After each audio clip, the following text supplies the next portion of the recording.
Salam olahraga teman-teman. Ketemu lagi dengan saya Ko David. Hari ini saya akan membahas Liga Inggris. Liga Inggris itu sudah memasuki tahap eh, boleh dikatakan udah hampir habis. Jadi sudah separuh lewat ya. Sekarang udah memasuki pertandingan yang ke-25. Nah, sedangkan Liverpool semalam eh, pertandingan ke-26. Kebetulan semalam Liverpool menang itu 4-1 ya lawan Luton. Tapi di babak awal itu Liverpool ketinggalan dulu 1-0 oleh golnya Akbene ya. Akbene jadi pemain Luton itu. Nah, nggak lama kemudian baru dibalas dengan golnya Van Dijk. Disusul lagi dengan Gakpo, Luis Diaz, sama Elliot. Dari hasil pertandingan pekan ke-26 untuk Liverpool menang 4-1, maka Liverpool tetap memuncaki klasemen sementara Liga Inggris yaitu dengan 60 poin. Liverpool memasuki pertandingan ke-26 ini dengan 60 poin. Sedangkan klub lainnya seperti Manchester City di peringkat kedua dengan nilai 56, Arsenal di nilai 55 di peringkat ketiga. Peringkat keempat ada Aston dengan nilai 49. Peringkat kelima ada Tottenham Hotspur dengan 47 dan peringkat keenam ada Manchester United di 44. Nah, untuk MCT peringkat kedua sampai MU dan seterusnya itu masih 25 pertandingan. Sedangkan untuk Liverpool sudah memasuki pertandingan ke-26 untuk Liga Inggris. Sejauh ini kalau menurut saya MU untuk mengejar Tottenham Hotspur di peringkat ke-5 dan mengejar Aston di peringkat ke-4 itu sangat mungkin. Kita coba lihat Højlund sebagai strikernya MU yang jarang mencetak gol. Dalam 5 pertandingan ini dia mencetak 5 gol, bahkan kemarin nyentuh lagi bola tendangan dari Garnacho nyentuh badannya menjadi 6 gol. Nah, artinya perkembangan Højlund ini sangat bagus di MU ya. Terutama kembalinya Casemiro, terus Garnacho juga walaupun dia mainnya tidak terlalu bagus tapi killer instingnya bagus gitu loh. Nah, Garnacho ini kalau dia dapat bola cepat, terus dia bisa mengoper ke pemain lainnya supaya untuk mencetak gol. Bahkan kadang-kadang dia sendiri mencetak gol seperti itu. Jadi peluang MU ini terbuka untuk menyodok ke 4 besar. Nah, kalau untuk mengejar Arsenal itu kan 11 poin ya. 11 poin, MU 44, Arsenal 55. Berarti 11 poin. Kalau untuk mengejar Arsenal mungkin agak berat. Di Liga Inggris Arsenal lagi tampil bagus. Lagi konsisten. Seperti itu. Jadi kalau untuk MCT kemarin kalau dia tidak seri lawan Chelsea, nah secara hitung-hitungan Liverpool di bawah MCT. Kalau kemarin waktu lawan Chelsea dia tidak seri 1-1. Sehubungan dia seri, maka kalau seandainya MCT menang di pertandingan ke-26 berarti nilai 59. Tetap selisih 1 poin dibanding Liverpool. Jadi kemungkinan Liverpool bisa meraih juara kalau secara hitung-hitungan. Tapi kalau saya tetap optimis bahwa MCT lebih besar berpeluang karena permainan MCT itu dari semua pemainnya maupun cadangan ataupun pemain inti itu kurang lebih sama gitu, kurang lebih sama. Yang membuat ada perbedaan tuh hanya dua. Eh, Haaland, kalau Haaland tidak main depannya agak tumpul. Terus pemain tengahnya Kevin De Bruyne kalau tidak main, nah untuk overrun bolanya tuh kurang mematikan. Tapi kalau ada Kevin De Bruyne, sekecil apapun peluang yang bisa di over bolanya itu pasti sampai ke pemain yang ada di depan gawang. Nah itulah sosok Kevin De Bruyne, walaupun usianya sudah di kepala 3 tapi dia tetap mainnya masih konsisten dan masih diandalkan oleh pelatihnya yaitu Pep Guardiola. Oke, jadi untuk Liga Inggris mungkin sekelas segini aja. Sekarang kita masuk ke Liga Champion babak 16 besar. Babak 16 besar itu ada pertandingan antara Inter Milan melawan Atletico Madrid. Nah, itu pertemuan bukan hanya pertemuan klub antar Inter Milan dengan Atletico Madrid, tapi pertemuan pelatih juga. Simeone Inzaghi itu dulu di Lazio bareng-bareng dengan Simeone. Nah, pelatihnya Atletico Madrid. Mereka bahu membahu akhirnya juara Liga Italia. Terus berapa lama kemudian pindah ke Inter Milan. Nah, sekarang mereka ketemu lagi. Di hasil pertandingan Inter melawan Atletico itu dimenangkan oleh Inter Milan 1-0. Kalau saya nonton permainannya seru. Jadi saling serang, untuk pertandingannya enak ditonton. Saling jual beli serangan, tapi kemenangan ada di pihak Inter karena mungkin dia tuan rumah. Jadi Inter menang 1-0. Nah, ini belum menjamin bahwa Inter akan maju ke 8 besar. Karena masih ada pertandingan berikutnya di kandang Atletico Madrid. Nah, di situ tergantung racikannya Simeone sama Inzaghi. Sama mental pemain siapa yang lebih kuat mentalnya untuk mental juara. Nah, kalau kita ngomong mental juara, untuk Atletico Madrid ini memang sering masuk ke semifinal Liga Champions, sering banget. Nah, kalau untuk Inter Milan, kita masih ingat tahun kemarin dia adalah final, dikalahkan oleh Manchester City.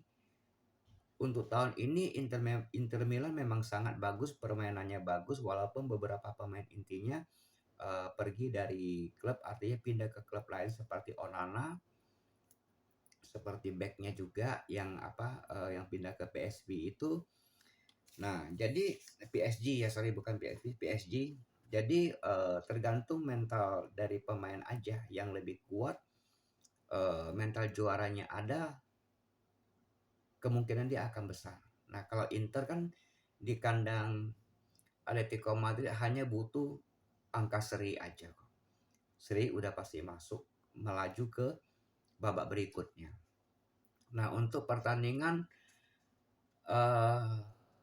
PSV Eindhoven lawan Dortmund itu kan dengan skor 1-1. Sebenarnya pertemuan dua tim ini tim yang tidak diperhitungkan seperti itu. Sedangkan kalau PSV Eindhoven jagoannya dari Belanda, Dortmund itu ada di Jerman. Nah, untuk tahun ini kan Dortmund tidak terlalu bagus-bagus amat. Jadi sering kalah juga. Nah, ini pertandingan yang sosok aja lah, tidak terlalu gimana-gimana, tapi peluang tetap lebih besar di Dortmund karena nanti kan akan balik ke kandang Dortmund. Jadi kemungkinan Dortmund yang akan maju ke babak berikutnya. Nah, ada lagi Barcelona. Jadi pertandingan antara Napoli dengan Barcelona itu 1-1. Barcelona ini dengan pemain yang bagus, tapi permainannya menurun. Begitu juga dengan Napoli tahun kemarin eh, bagus di Liga, tapi tahun ini turun drastis. Sedangkan pemain-pemain intinya tidak terlalu banyak yang dijual. Hanya backnya aja Kim Min Jae yang dijual ke Munchen. Seperti itu. Nah, pertemuan berikutnya ada di kandang Barcelona. Kemungkinan Barcelona bisa mengatasi eh, gempuran dari Napoli di kandang Barcelona nanti. Jadi prediksi saya Barcelona akan melaju ke 8 besar. Yang paling kasihan ini adalah Arsenal. Hasil pertandingan Liga Champions 16 besar di Portugal, yaitu FC Porto melawan Arsenal, itu dimenangkan oleh Porto 1-0. Kalau kita lihat dari permainan, ya Arsenal ya kurang striker, itu nggak bisa dipungkiri gitu loh. Arsenal kurang striker, permainannya cukup bagus, dan satu lagi yang wajib kita ingat, Arsenal ini pemainnya masih pemain muda-muda semua. Jadi mental juaranya masih dikit. Terus di Liga Champions selalu mereka kesulitan walaupun menghadapi tim-tim kecil. Seperti tahun kemarin juga sama. Mereka juga gagal di Liga Champions. Nah, tahun ini menurut saya dia pun tidak gampang-gampang amat ya untuk melewati Porto ya. Porto nanti pertemuan keduanya di kandang Arsenal. Saya sendiri juga tidak yakin Arsenal bisa mencuri poin. Minimal kan 2-0. Kalau 1-0 atau selisih 1 bola itu kan seri. Nah, minimal 2-0 atau 3-1. Jadi kalau di pertandingan berikutnya kalau Arsenal bisa mencuri poin, maka Arsenal akan masuk ke 8 besar. Peluang tetap ada di Arsenal karena sebagai tuan rumah. Seperti itu, sebagai tuan rumah tetap ada peluangnya untuk masuk ke 8 besar. Tapi Porto ini jangan dianggap enteng karena Porto ini pernah juara Liga Champions pada saat ditangani oleh Mourinho. Nah, saat ini Arsenal permainannya cukup bagus, tapi hanya mental aja. Mentalnya kurang, terus strikernya kurang. Dia tidak punya seorang target man seperti Haaland atau seperti Mbappe atau seperti kalau di Napoli Osimhen gitu, atau kalau seperti di Barcelona Lewandowski. Nah, dia tidak punya itu. Jadi kalau ada isu kan bahwa Arsenal ingin sekali membeli Mbappe. Nah, sedangkan Mbappe dikait-kaitkan dengan Real Madrid. Tapi kalau menurut saya permainan Arsenal ini butuh striker bukan seperti Mbappe, tapi seperti Osimhen atau seperti strikernya si Juventus. Namanya siapa tuh saya lupa. Nah, itu sangat bagus. Jadi punya striker yang tajam, Arsenal bakal bisa meraih prestasi-prestasi yang lebih baik dibanding sekarang, karena memang pelatihnya Arsenal Arteta juga tidak terlalu bagus. Jadi kalau biasanya di ujung-ujung pertandingan seperti Liga Inggris, nah tinggal beberapa partai mau habis tuh biasanya selalu kalah. Sama juga Liga Champions, dia bisa masuk sampai 16 besar, mungkin 8 besar, tapi akhirnya kalah walaupun ketemu tim yang lebih lemah dibanding Arsenal. Kalau untuk Liga Jerman itu kalau menurut saya 80% Leverkusen akan juara. Kalau tidak salah sekarang selisih poin Leverkusen dengan Bayern Munchen itu 6 poin apa 5 poin. Sedangkan kemarin Bayern Munchen itu ditahan imbang oleh Bochum. Faktor pelatih Bayern Munchen ini memang berpengaruh atas anjloknya performa dari Bayern Munchen. Pelatihnya nggak terlalu bagus. Bahkan saat ini diisukan bahwa dia akan diganti. Tunggu pertandingan lawan Leipzig.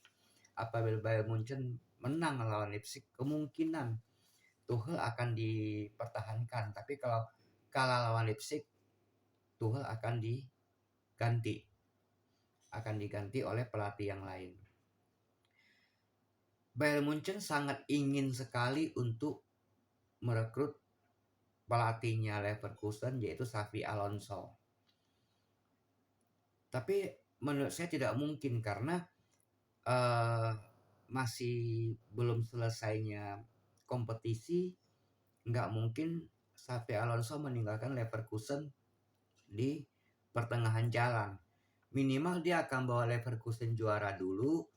Kemungkinan besar Xabi Alonso akan pindah ke Liverpool karena dia lama di Liverpool. Nah, sedangkan Klopp itu akan keluar dari Liverpool. Jadi kemungkinan Xavi kalau pindah dari Leverkusen kemungkinan hijrah ke Inggris, yaitu klub Liverpool. Cuma kalau dia sampai ke Liverpool, dia harus membangun lagi klubnya. Kenapa? Karena Klopp itu keluar 99% Mo Salah juga akan keluar. Ada informasi juga Van Dijk juga kemungkinan akan cabut juga. Jadi otomatis satu PR juga buat Xabi Alonso untuk membangun kembali Liverpool di masa jayanya. Dengan adanya MCT di Liga Inggris, adanya Manchester United, adanya Arsenal, adanya Chelsea. Walaupun Chelsea tahun ini tidak diperhitungkan. Nah, mungkin butuh beberapa tahun Xabi Alonso baru bisa membuat Liverpool ini seperti ditanganin oleh klub. Nah, kalau kita lihat tahun ini memang Chelsea itu sangat-sangat turun drastis ya. Jadi saat ini kalau nggak salah dia di posisi ke-12 apa 11. Karena kalau saya lihat klub bola yang biasanya 4 besar, 5 besar sekarang turun di bawah 10 besar. Jadi saya juga agak malas sebenarnya. Permainannya juga kadang-kadang ketemu tim kecil itu nggak bagus. Nah, kalau ketemu tim besar itu bagus. Contoh seperti kemarin lawan MCT. Itu luar biasa. Permainan Chelsea luar biasa. Kerja keras pada para pemain luar biasa. Terus hanya saja strikernya jelek gitu loh. Finishingnya nggak bagus. Nah, kalau finishingnya bagus, itu kemungkinan Chelsea akan menang 1-3. Nah, kita coba geser ke Liga Italia. Liga Italia untuk tahun ini yang main konsisten hanya Inter. Permainannya bagus, menang terus, susah dikalahkan. Sekarang dia dibanding Juve juga kalau tidak salah beda 3 atau 4 poin lah. Saya tadi nggak perhatikan. Nah, kemungkinan besar Inter akan juara Liga Italia tahun ini. Untuk di Belanda ya PSV Eindhoven lagi bagus-bagusnya kan, lagi memuncaki klasemen. Terus Prancis PSG itu 90% juara lah. Seperti itu. Nah, kalau untuk pertandingan minggu ini saya masih belum lihat Liga Inggrisnya. Mungkin di video berikutnya saya baru akan memberikan sedikit komentar tentang pertandingan Liga Inggris di pekan ke-26. Karena ini kan baru Kamis, masih ada Jumat Sabtu ya, jadi pertandingan Sabtu. Jadi mungkin di video besok baru saya akan memberikan sedikit komentar tentang prediksi kemungkinan siapa yang menang seperti itu. Nah, kalau kita lihat, saya tambahkan sedikit kalau untuk di Liga Inggris ini di zona degradasi itu ada Everton di peringkat ke 16 apa 17 seperti itu. Sedangkan dia sudah dipotong nilainya, tapi saya yakin untuk pecinta Everton, fan-nya Everton, jangan khawatir, saya yakin Everton pasti terhindar dari zona degradasi seperti itu. Saya pikir cukup sekian dulu. Jangan lupa teman-teman pecinta bola bantu subscribe, share untuk video saya ini. Memang saat ini saya masih bikin video dengan handphone ya. Jadi pas ada waktu senggang saya bikin video, saya coba upload ke YouTube channel saya. Nah, ada kurang-kurang mohon dimaklumi